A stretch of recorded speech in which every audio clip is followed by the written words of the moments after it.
is up, everybody? Good Monday evening here on the South Florida Tribune. I'm your host, as always, Stephen Rychel. And as a typical Monday evening concludes, my good friend, Mr. Justin Fiorillio, is always here with me. And we got some fun stuff to unpack, some interesting stuff to unpack, and some sad stuff to unpack. But such is life in the sports world, and we're gonna keep doing all the unique and fun stuff we're doing. But before we get started, do have a new sponsor here on the network. So as for every new episode, it is now brought to you by Fight Wax. Fight Wax is a skincare product that helps treats cuts, swelling, scrapes, and abrasions, rejuvenates and restores stressed skin. It can be used for soreness, stiffness, recovery, designed for athletes and all active lifestyles. Provides a ultra silky, non-greasy feel, deep hydration for everyday skincare. Helps fight dry skin, and can be used for eczema, psoriasis, and other related skin issues. So, guys, make sure you're heading over there. You type in the code, just type in my name, Stephen Rychel. Should give you access to the stuff, and we're gonna get some Fight Wax soap soon. So we got some pet care products, especially for us people who have had pit bulls in the past. This works wonders on them, especially ones that have those are typically fond to the yeast issues. That this is great for those type of animals. So make sure you guys are checking out Fight Wax. Good stuff. You said it helps with stressed skin. I might need a bottle of that for an Eagles game one of these days, because I think after a game I get pretty stressed. So I could use some of that Fight Wax. Yeah, man. Listen, looks like good stuff, bro. Looks like good stuff. I mean, yeah.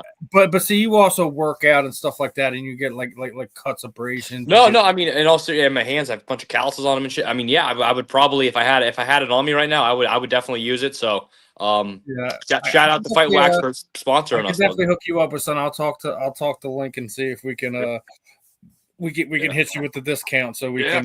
Looks like some pretty fire stuff. Thank you. Yeah.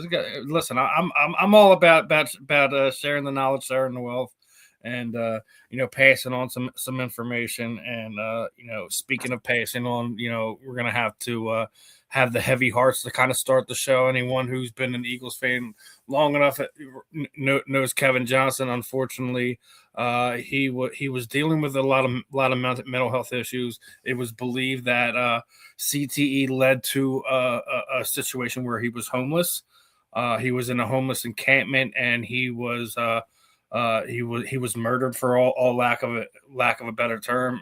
Blunt force trauma, some stab wounds and stuff like that. And as always, there's always some idiots out there, right? So obviously, some people who played with him, some people who knew of him, knew about him, had some things to say. I still think, Asante Samuel basically said the NFL players being homeless these days, the NFL has to do better. And I think some people thought that he was talking more along the lines of current players, but in this guy's quote tweet to this post that somebody had shared was basically, like, I make $75K a year for 30 years. That's X amount of $1 million that, players make that in a 3-4 year contract. That, I've never been homeless, and never, work into my 60s, and Blasey, like, just making every undersided type of comment that you could potentially make in a situation like this.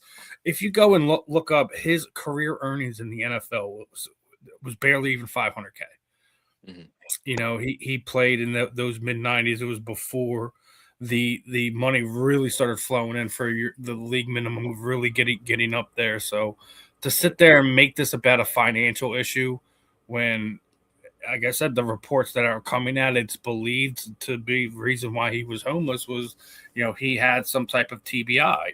And, we won't know if he has CTE until, autopsies and stuff like that going on. But sitting there and making it about he was poor with his finances type of thing is just beyond disgusting to me. Like, we just lost a former player, somebody who's somebody's somebody's dad. You know, he may or may not have a daughter, son out there, and to sit there and just kind of diminish the tragedy that just happened. It's just, this is why I hate social media. And the Mike Tyson line is right, man. You know, the internet has made too many people comfortable not get punched in the mouth for saying stupid stuff. And this is one of those situations. So, you know, thoughts and prayers go out to his family, his, you know, and all that. But to sit there and do something like that, this is why I hate social media sometimes. But Asante Samuel's right. The NFL does need to do better, and this is not 100% on the NFL's back. Let me say that right now. Obviously, a lot of these guys, they don't know the programs they could have and have access to. We talk about it all the time with Ben, with Marvin, and on this network, and got other guys that we've brought on who's a part of NFLPA, you know, presidents and stuff like that. Like a lot of these guys, they just don't know what they have access to or what they could be helped with, and some of them are too damn proud to ask for the help too. So it's like they don't know that they have some of these resources that could have prevented him being in a homeless encampment. So it's a sad day. And it's just one of those things. I wanted to address it just because of the simple fact that you got people out there running their mouths about this is more of a financial literacy type thing. Well, another thing that the NFL could have did a little bit better job. I'm not sitting there saying, again, this is on the NFL shoulders, because I don't think it is.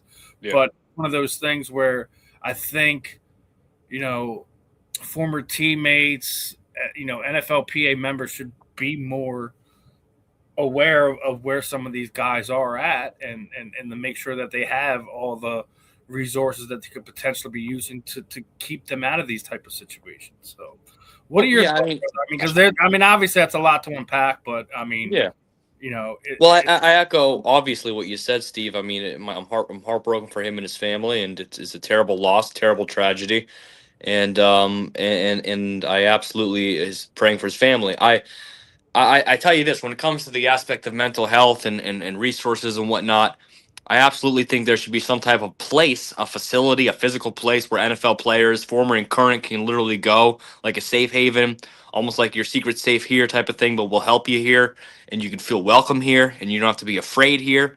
I think that's a good thing. There should also be regulatory emails and like calls sent out where it's like there's information, and almost like a digital flyer sent out with information.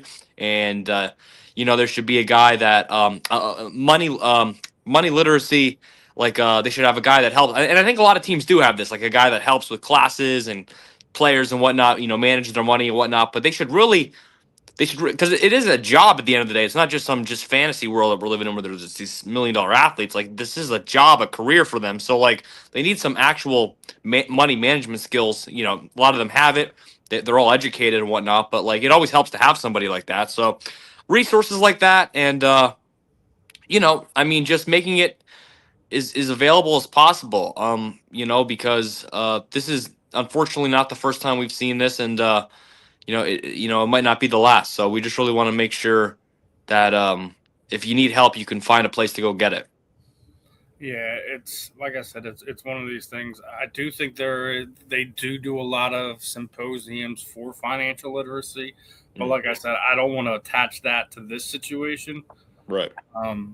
Especially with the reports being that, you know, the reason why he was living on the streets was, you know, he was a bit erratic. He did potentially have CTE, and without a doubt, you know, it's a TBI situation where, you know, he has some type of traumatic brain injury. And then you get these people like, oh, well, they know what they signed up for. I'm like, do you think they know what they signed up for in the 80s and 90s? Because this was before CTE was revealed to have any involvement in the NFL. So, and that's when he played in the 90s. So right.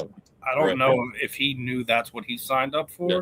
But I also, like I said, I don't know if he also knew that there's programs and things in place, you know, in his state that he could have used to help him deal with what he was dealing with, and potentially, like, so he's not living off the street there. So yeah, you're 100% right. Also, just it made me think of the NBA player who was just homeless recently. Saw him all over social media, Delonte West. Delonte Yes, West, yeah. Delonte West. So I mean, there you go. I mean, I know it's different sports, different people, different Yeah, but circumstances, but it just goes to show you that I mean, you could have a lot no of one's money. immune to it. No one's immune to it. No one's immune to it. Yeah. Yeah. So it's And you just never know where you're going to find yourself, 1, 2, 5, 10 years from now. So just take it one day at a time. And you're right. It's not just about, it doesn't even have to do with money management. It's just about whatever situation or steps that happened that got you where you're at. I mean, if you need the help, then you need to ask for the help. So that's all. That's the most important thing. So, um, and as we're gonna switch gears here, another one of the ones where we have to hang our heads, and we're talking financial literacy. Well, what about a former Eagle getting attached to financial fraud as former NFL running back and former Eagle? Uh, uh, Wendell Smallwood is now facing a potential 50 years in jail after being charged with defrauding COVID-19 relief programs. Smallwood's 30 years old. Not a good wow. look. So that's pretty much your whole life. Yeah. And that's just 30 crazy. I and you're mean, facing 50 years. Yeah, that's your. He's looking at potentially spending the rest of his time on this planet behind bars. And Wendell Smallwood isn't somebody that played 15, 20 years ago. He's within the last 10 years. Anyone who's been a avid dude, if you would have told me Wendell Smallwood was on somebody's roster last year, I would believe you. Yeah, that's what I'm saying. So it's another one, head scratcher. Oh, yeah. I mean, look, pardon me if I don't know the case. I don't know the law that well. We're already getting Eagles fans in hell? here, right? Eagles keep AJ. I agree with you. I've already sat there and said there's no way with that cap hit that they're going to be able to do it. Well, it doesn't even matter what you want or don't want. They will keep him because they have to keep him. So you have to go with the mindset that they're going to keep AJ Brown because there's almost like unless there's something crazy. I mean, crazy that happens right now or that comes out. He's not going anywhere because of the cap hit and all this, all that stuff. So little Griffith, we definitely need a new OC. Oh yeah. That's going to be a tall ask. I did have someone, when me and Ben were talking about it last Wednesday, I was talking about it, and someone was like, "Oh, Reed Blankenship was one of the worst safeties in the NFL last year." I was like, "Wait a minute." Went and hopped on Google. He was like 15th, on PPF. Obviously, not the top of the food chain. But another thing that we talked about was they have 4 picks in the top 100 picks. Yeah, I do think they can address the fact that you have you potentially are going to have to let that Dallas Goedert go. And me and you had already talked about this last week on who he could potentially be replaced with. I think you can replace a Reed Blankenship. Yep. The Kobe, I already sat there and said I think the ball is completely in the Eagles' court with that, just because he's been hurt 3 of the last 4 years. So it gives the Eagles more firepower to not have to give him this big contract. But Jalen Phillips is an interesting one because even if you don't re-sign him, you get the comp pick for him. Same thing with Jahan Dotson. So you'll get the comp pick for him. So I don't know. It all depends on what JP is going to ask for if they do that. But and well, that's just it. It's all about the money. And Eagles draft a cornerback, a guard, a safety, and the defensive end from Georgia. I don't know if we draft a cornerback that high right now. I do think in those top 100 picks that you do get a corner to kind of pair with what you already have here, so you can keep Coop in that slot position. That's also a money thing too. You keep Coop in that slot position, he can't get that top tier money. Yeah. So that's on a financial thing. If somebody falls to them, that kind of like where we were last year when we got Jahad Campbell and he fell to us.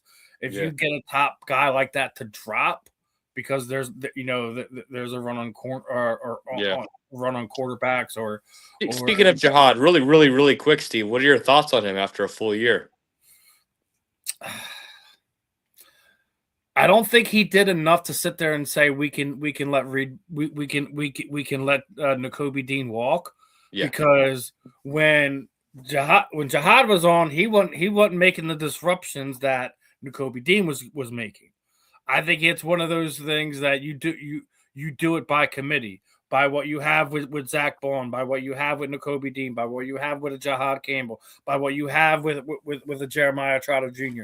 I think you have a good young nucleus mix that you just kind of do the old baseball thing, and you platoon guys. Yeah. I think in certain looks and certain defenses and certain downs, you have certain guys on the field. And I think that this is a luxury of having when you draft properly. Right. So, well, look, how many years as Eagle fans have we had as like a weak linebacker core, like group, right? So many years, right? So to actually have a group that's like pretty solid is like. Is it weird that Alex Singleton was getting beat like a mule when he was here, and he goes to Denver and like what he's done in Denver over the last 2 years? I was like, where was that guy like 4 years ago? What happened? No, they're building a statue for him already outside Mile High Stadium or something. Alex Singleton is like going to be doing that, obviously. No, I know they got bounced, but still, he had a great year. Yeah, he did, and him and what was it Mafumba or whatever his name is? Mafumba, yeah, whatever. They be careful not to curse. They the wood on the backside of that defense, but it was it's definitely interesting to see. So we're going to get into the main crux of this, right? So me and you had already kind of talked about this on Inside the Eagles last week, right? But I wanted to kind of bring up the Jeff Stoutland thing, right? And I think now we were talking about in reference to him not getting the blame he should for the downfall of the offensive line in the running game this year.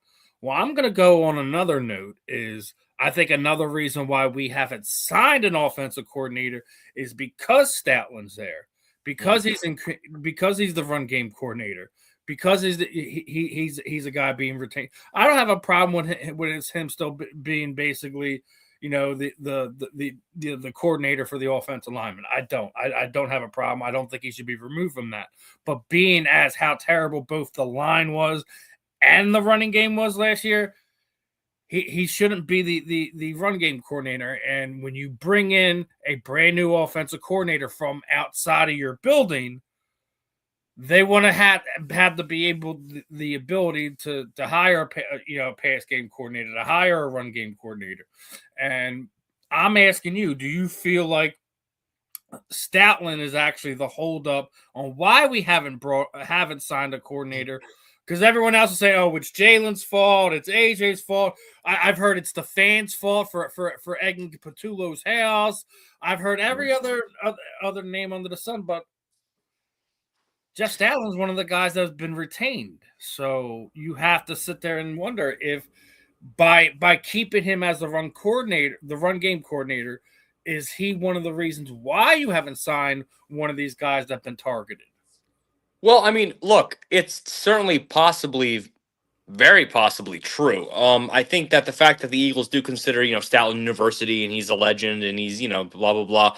He probably does have they retain him on the staff year after year. He probably does have a big say in a little bit of the offense when it comes to the line and the run game and whatnot. So I think at the very least in these interviews and whatnot with all these offensive coordinator prospects, there's definitely some like, well, here's Stoutland and here's what we think he might want to do and whatnot. And then they're kind of saying, well, this is what I want to do. And it's like, it might not be meshing, because every time I'm scrolling my phone, I see a new guy got interviewed for the offensive coordinator. And then like the next day it's somebody else. And like, we just don't hire anybody. Like this thing we just keep kicking the can down the road. I mean, really, we can't hire anybody yet. And it does make you wonder like what's going on. But I tell you what though, I don't know.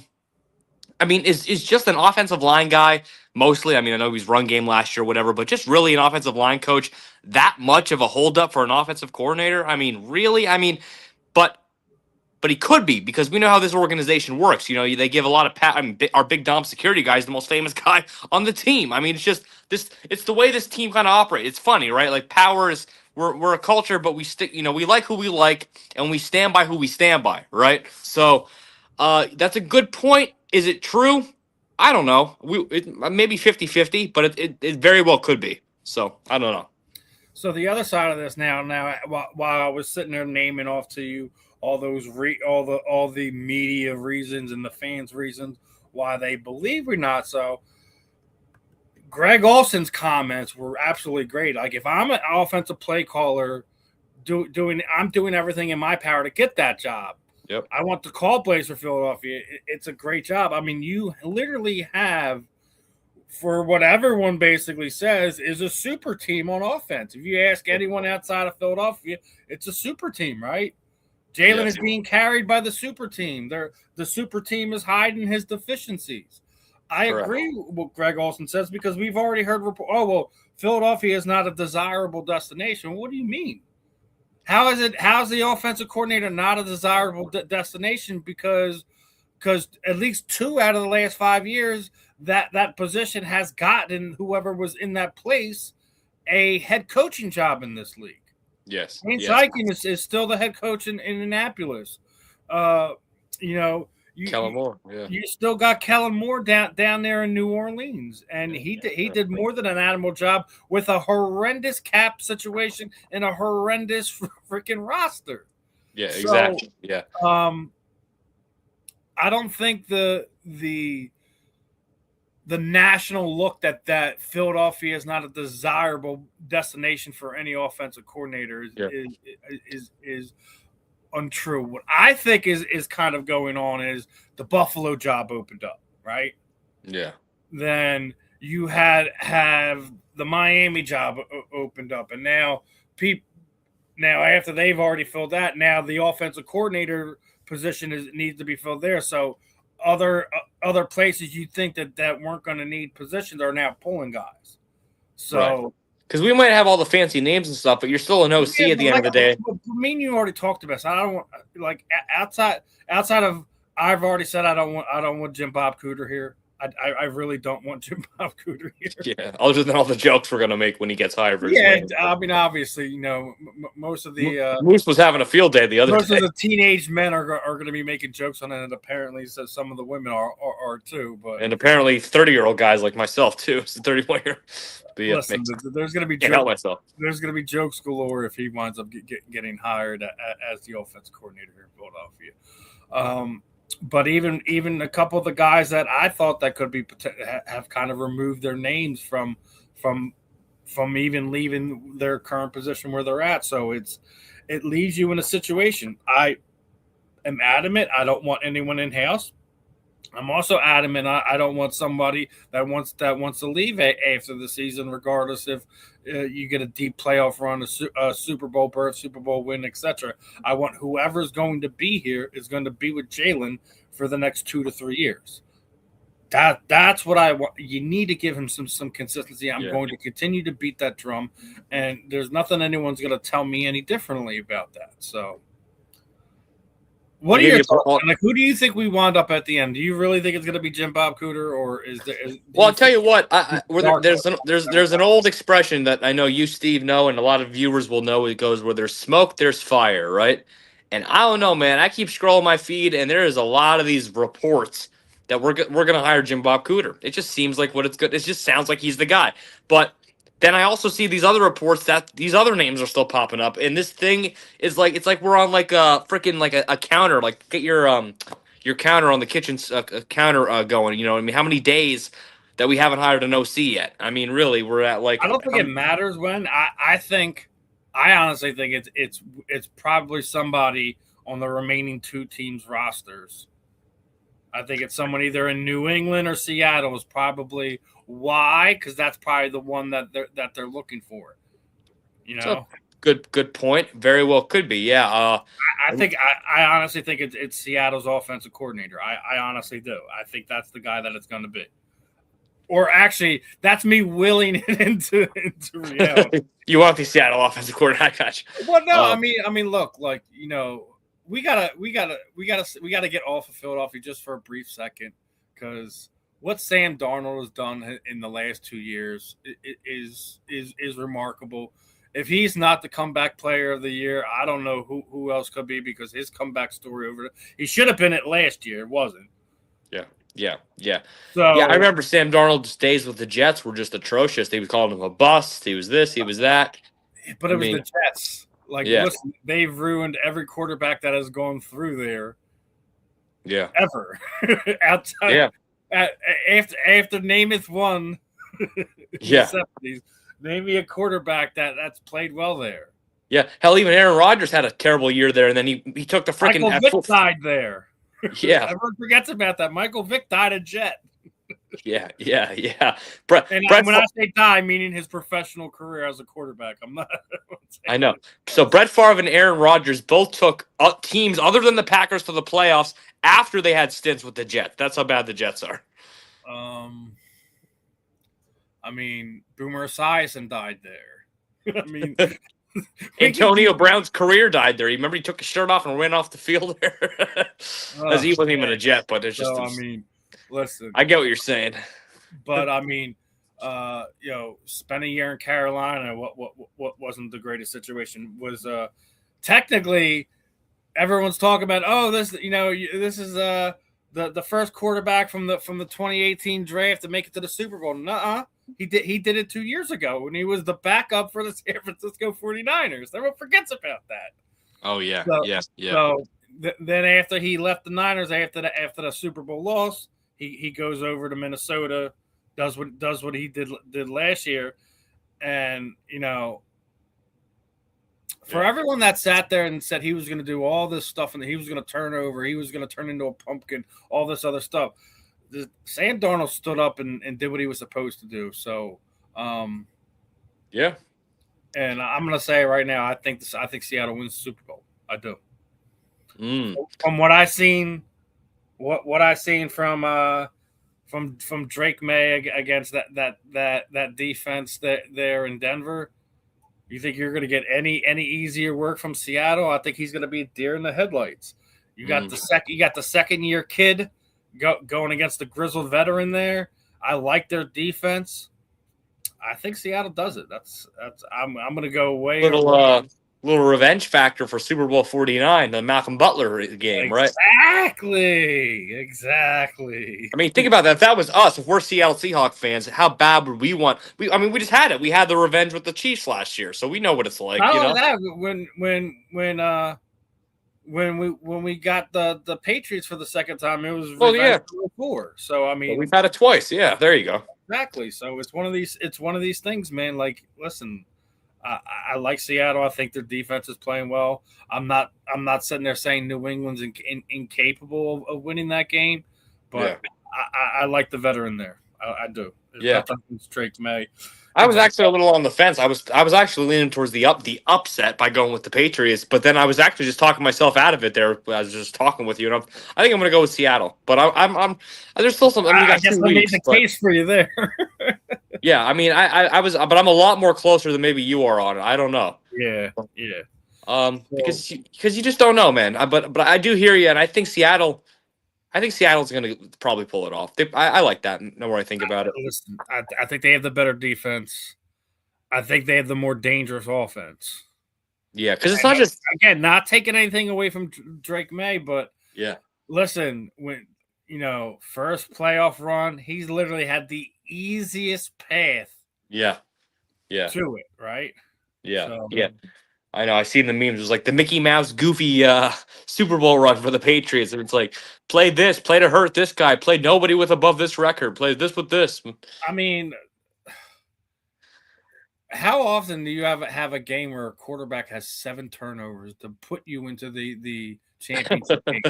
I mean, that's just next level gifting, man. So I mean, obviously, 7 turnovers, and their players played a part in that, but they only put up 10 points. Yeah. Hey, I don't want any coach from that game to be our offensive coordinator. So, and another thing, man, it's just as we're talking about the playoffs, man, I just want to say, like, we were been pretty hard on Nick Sirianni. I think we have a newfound respect for him because the offensive guru and Sean McVay lays a dud there against Seattle and falls short again. You have Sean Payton, who's supposed to be this great motivator, this great coach. He can win in any situation. He falls short again.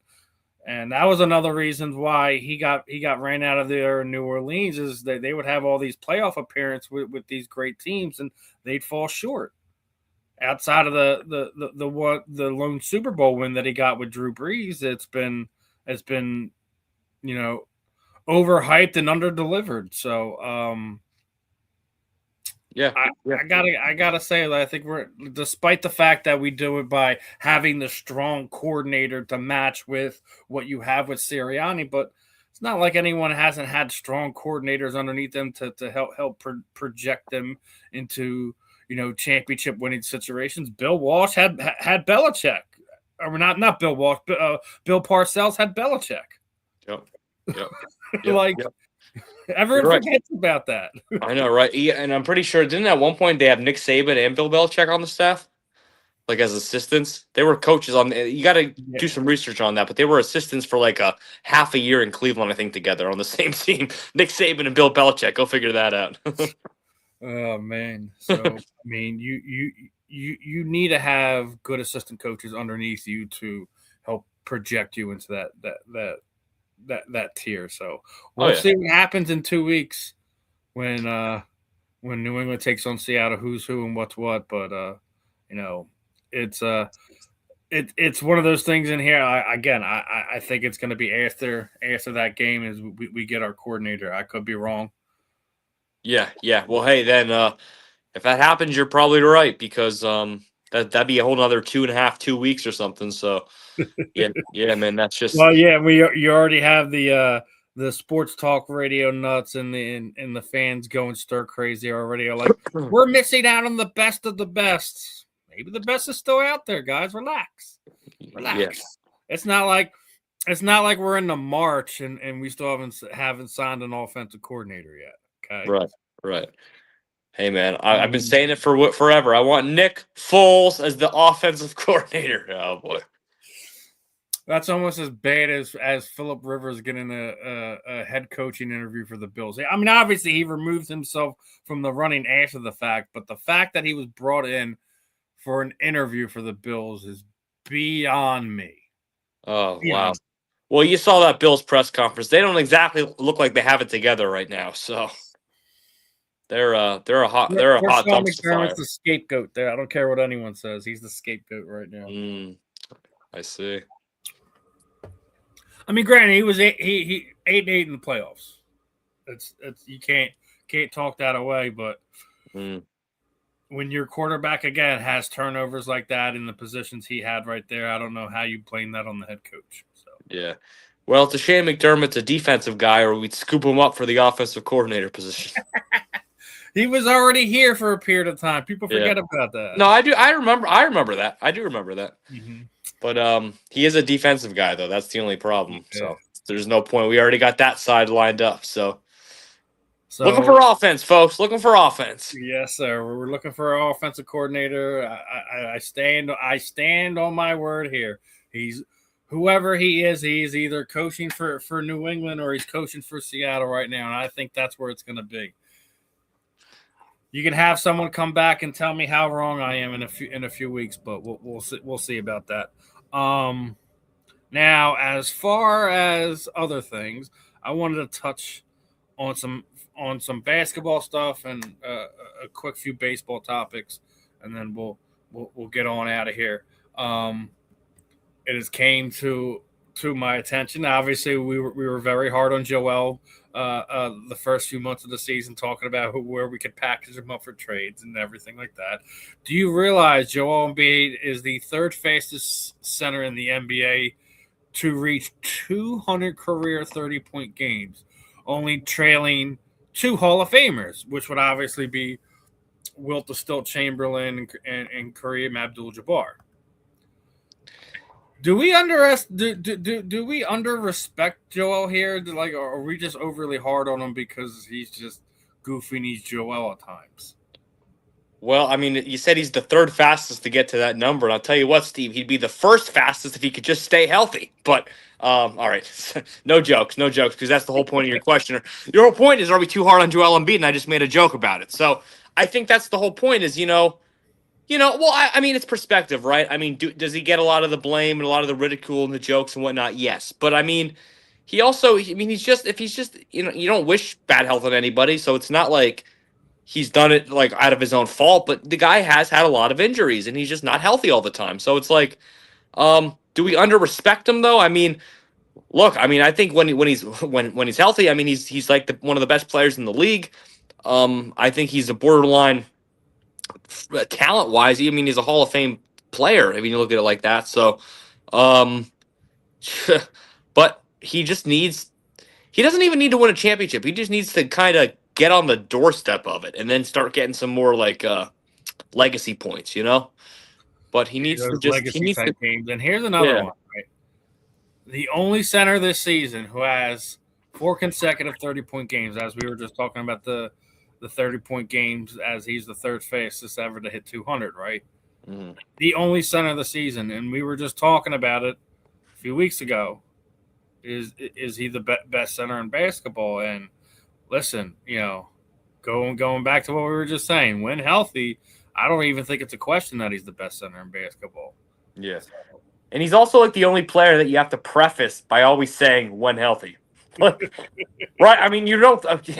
I guess maybe Anthony Davis, but that's about it. I mean, I can't really think of many Anthony others. Davis is a center. I didn't know that.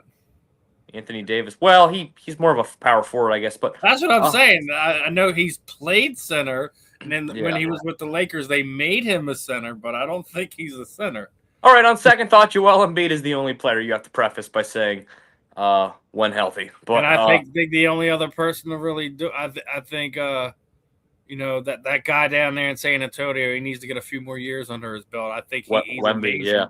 Yeah. Wembley can do it, but Jokic has the not only the MVP but the championship over Joel Embiid. So he better watch it that he gets forgotten in this era if he doesn't get to those legacy games that we were just preferencing.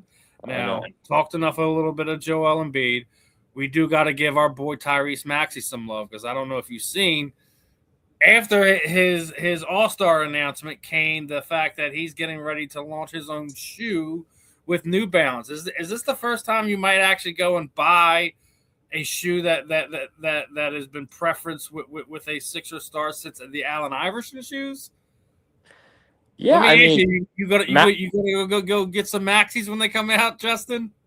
I mean, he got the name. It's a cool name. I mean, he's a cool guy. I love the player. I mean, he's presumably going to be around for years and years to come. You might as well. I mean, he's the future, man. Until those Edgecombe 7.5s comes out, then I got to get the Edgecombs. But I'll pick up some Maxis. I'll get some nice. Maybe we'll go with some nice blue and black ones, some red and blue. I think it's some cool colors. But dude, that's sick though. I'll tell you what, it's kind of cool when they go with new. I mean, correct me if I'm wrong. I'm not too familiar with the shoe game deals with these NBA players, but I don't think New Balance is the most popular brand, right? Like I would think there's other. I think that's exactly why he went with them. Right. So I think it's kind of cool when you kind of go off the radar a little bit and pick like a brand that's not, because then you are kind of bringing more brand awareness. You guys are getting mutual benefit out of that, and I think it's I think it's cool that he did that. So. All right, so two baseball topics, and then our send off before I let the fans know what other interviews that we have situated this week. So, obviously, last week we inducted Carlos Beltran and Andrew Jones into the Hall of Fame. Now we were talking about the numbers with Chase Utley, right? Mm-hmm. Being as the fact that Beltran is no longer there, Andrew Jones is no longer there. He got 59.1%. He basically only has to make up 20 points next season to get in there. So now I'm going to ask you, is next year the year that we have another Philly going in? And the man Chase Utley gets in. Ooh. Because here's the thing. I seen something Will Clark was doing an interview, right? Do you realize there's like 400 plus voters for the Hall of Fame? You're telling me there's 400 people across the United States that are covering baseball, because I don't see where that's happening. So I want to know how you have these many idiots voting when they ain't covering it, on the basis that it needs to be. To understand what's going on, to be able to have the right to have these votes. But who are these guys? Yeah, I want to know who the 400 plus guys are that are able to vote. I need to know. Well, I mean, shit, dude. If you get the power to have a vote and we don't, then we should be able to know who you are. Like, reveal your name. Like, I think that's for all sports too. But so we're doxing MLB Hall of Fame voters now. Is that what we're doing? Well, look, some of those are probably like amazing, historic elite guy. But like you said, there's 400 of them, and it's like, who are they? You know. I don't see 400 plus people covering baseball every year. I don't see 400 people in the stands at athletic games. So what do you? Why is the Athletics catching strays right now? They have because when you think of empty stadiums, what's the first stadium that you think of? That damn A stadium, right? All those empty people. The Rays. No, it's the Rays. The Rays. All right. Or the Marlins. I don't think of the A's. It's probably because the A's were so good during the 80s and 90s, and even go back to the 70s, man, because they just had some great players, but they just haven't found the success that they had in the 80s, 90s, and a bit of the early 2000s. But yeah, true that. It is what it is. And speaking of it is what it is, I warned you that Harrison Bader was not coming back to Philadelphia, and the Giants picked him up for a 2 year. Well, that was quick. Today. So it is literally Justin Crawford's job to lose right now, as far as who's going to be the starting center fielder for the Philadelphia Phillies as of this very moment. Well, darn! If only the Phillies would go out and make a move. But Dom said we're good. He said he wasn't signing nobody. He ain't signing pitchers. He ain't signing position players. Man, what are you gonna do? Sometimes the best move is no move, according to Tim Brasky. Yeah. It's crazy though. I remember when Dynasty Sports had a house. I don't have them winning the division right now. They're gonna have to show me something. I mean, look, we got a pretty, you got the Mets, you got the Braves. I mean, you got talented teams and shit. So I mean, it's gonna be tough, man. And look, I remember when Harrison Bader had that signing at Dynasty Sports. I didn't go to it, but I was thinking about it. I'm like, oh, dude, this is awesome. He's a Philly and blah blah blah. And like, dude, it feels like that was yesterday. Now, like a few months later, he's gone. It's like, wow. That happens a lot. A lot of times, we bring guys in. Next thing you know, you have these companies like Dynasty Sports bring these guys in for signing, and then they're gone the next year. It's not even a second thought. So yeah. Rough one, but yeah. What are you gonna do? Yeah. But as we're getting ready to wrap this one up, I do want to remind fans that we do have another Philly related interview coming this week, as we're going to be joined by new Temple product. He was going to be a University of Connecticut guy, but with the fact that Jim Mora left the University of Connecticut, Liam Fuller on signing day decided to switch to Temple, and he's going to be joining myself and Ben Wednesday morning from 11 to 1. We're going to talk some football, college football. We're going to talk some Temple football. I told you, man, these Temple kids are getting hot, brother. They have. Well, you're getting freaking hot finding them to bring on for interviews. What's that?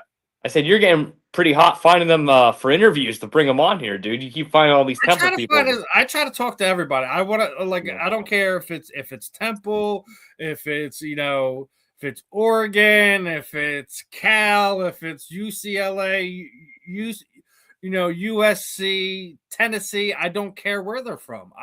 What's that? You said you just got Fernando Mendoza on the program next week? Awesome. I'll tune in. If I could only be that lucky, man, because he's got one of the best story in sports right now. I mean, Oh, make the Disney movie already, please. that's what Marvin said. I mean, how is that not a Disney movie? His parents are University of Miami alumni. Everyone on that team told him no. Cristobal played with his dad. He Yeah. told him no. Yeah. They didn't even give him a chance to walk on. They were like, nope, nope, nope, nope, nope. And he winds up going to the worst football program in college sports ever, statistically ever. Yes, exactly. And then not only takes them to the championship, gives them an undefeated season, and wins it in Miami's house. Is with his mom, who's sitting right there, and she's battling MS. His little brother's on the team. Like that's Disney story written all over it. I know. And then that's just the football aspect in him, and then you got the whole coach, and he's a whole story too. I mean, it's crazy, dude. It's just crazy. It really is. It actually doesn't even seem real. Like I'm a Penn State fan, and like Indiana was always, you look at Indiana like, oh, they're a joke. Like you can get tickets for like $20 to go see Penn State play Indiana this weekend. They suck. You know what I mean? It's like, dude, they're the national champions. What the hell just happened? Like, you know what I mean? It actually is kind of crazy. It is. It is. You know, you gotta give Indiana their flowers. You know, but also, I mean, would this ever have happened without the college football playoff? Because I mean, like, I don't know. I mean, like that they needed almost all those extra games to just keep getting a chance, I guess. Because like, but maybe not. I mean, they were the 1 seed. They won everything. I mean, it's crazy though. It's a crazy story. It is. It is. But you know, again, you know, it's going to be one of those things that we'll debate for the rest of the year on what was the best story, and that's going to be kind of hard to beat. It really is. Unless you have some type of wild nonsense happen in one of the other sports where you have some ultimate underdog loser wind up winning a championship. I don't see anyone being able to unseat what Indiana has done. I said, we're early in this year. It should be one of those things that are talked about, but again, we'll see how the year plays out. But that is, like I said, it's going to be you're going to have to take something special to do that. I don't think if Sam Darnold wins or if Drake May wins, that's going to be a bigger story than Fernando Mendoza. I don't think, there doesn't look like there's one in the NBA or the NCAA basketball. Hockey, it looks like it's going to be the usual suspects that, in getting into the playoffs and potentially playing for a chance. So it's like you're going to see a whole lot of the same stuff from these other sports. So I don't see how you're going to beat that as one of the bigger stories in football this year. And we're not even into February yet. I know it's a good start to the year for sports, but you're right. I mean, already Patriots or Seahawks, pick your winner. It doesn't matter. That's not going to be as good as a story as this. So, I mean, it's like, you're right. We're already, I mean, shit, dude, unless the Super Bowl goes to like 17 overtimes or something, and it's like, it's the greatest game ever, then, yeah. Oh, man. I think it's going to be a defensive battle, and the grizzled veteran is going to do it. But we'll see in 2 weeks. Other than that, turn it over to you. Anything you wanna say to the people? Anything you got going on, content wise? Anything like that? What's going on? Yeah, with you? I mean, just still always looking for opportunities. Certainly with the Eagles games being over, hit a bit of a dry spell with going to the games, of course, and with signings and whatnot for right now. But I know coming up in about a month or a month and a half, they'll have another Philly show. I'm going to head down to that. It's at the Expo Center. Yep. I did mention on the last time I was on the program, but Jordan Mailata, the Eagles tackle, having a NovaCare experience, a haircut experience with him coming up in about a month or two as well. I'll document all that, so that'll be get a haircut with him inside the NovaCare complex. That'll be pretty fun. Just keep looking for opportunities. Got some comedy shows coming up. Working with Justin Brown. I'm going to sometimes he gets some NFL players like to just show up and just attend the comedy show. We had Freddie Mitchell show up to one time, and we had Penn State legendary running back and national champion Blair Thomas show up to the other one. So we have a couple of those coming up, and hopefully some big names can show up and be in attendance and get some content from that. and just working on the shows. This program is doing an awesome job. My show Inside the Eagles with Steve is one of the panelists, and Moose and No Shirt Dom as well. That show's going great. Thanks to the Bacon Shake guys. And tell you what, just trying to stay busy and trying to work on uh, doing some more events with Kenny Yaboa too. He's the um, Lions tight end, even though he's on injured waiver report right now, but he's still technically we refer to him as a Lions tight end still technically, but he's been in the league for 5 years, and I've done like 4 or 5 events with Kenny in the last, I want to say, 2 months, and we're working on doing another one here shortly, and can't give away too many of the details, but it's a good charity work and it involves surprising somebody who's unexpecting the surprise, so it'll be fun. So yep. Other than that, February 6th and 7th, Knuckle Oh Mania, yeah. we're gonna have some fun. Was just talking with my man Chris Jensen, who he's fought in the BKFC cage. He does matchmaking across the MMA world. He's actually getting ready to launch a bare knuckle promotion as well. So he's going to be working with us with bare knuckle news, and we're gonna have some fun with that. Yeah. And I heard Steve's getting in the ring, and he's supposed to fight Johnny the Cannoli. Is that right? Cannoli versus Rychel. I don't know, man. I may got some weight on him, but I'm not. I don't think I'm going to do that. Oh, Cannoli's talking shit. I'm kidding. No, that's my boy Lex Ludlow, and that's what he does. He's getting in there with Zach Kalmus. He's going to be the main event of the undercard, so that's probably the fight I would say keep an eye on. You also have Travis Thompson and Josh Oxidine. Josh Oxidine coming in from BYB, so you should see some fireworks there. I just interviewed Brandon Mayer today. He's actually having a rematch of last year's Knucklemania 5 event that he'd already stopped this guy. He asked for a rematch, so they're gonna run it back. Soto's getting a rematch, and actually the main event for the heavyweight title is actually a rematch as well because Ben Rothwell and Andrei Arlovsky fought in MMA. So there's a lot of familiarity going on. It should be a fun night of fights. Guys, if you haven't gotten tickets, either reach out to one of the local fighters. I think BKFC was doing a Snowden percentage off for Ticketmaster. And actually, I think Stateside Live just made an announcement that they're going to be giving away 2 tickets at weigh-ins as well. So if you can't physically pay for tickets, there's opportunities to get tickets. Make sure you guys are coming down there for Knucklemania. I know there should be a press conference next week as well, so hopefully me and Justin can get over there and get some more content as well. Yeah, for sure. Be at the old racetrack. That's where it should be at. It should be at Parks. Nice. That's where they did it last year. We'll say they haven't announced day or time, but it should be within the next week or so. They should announce it. Within this week, should I say? But other than that, another fun episode here on the J&S Phillies Sports Stop. I'm Steve. He's Justin. We will catch you guys next week. Make sure you guys are locked in. Have some fun, my friends. Peace out. Peace.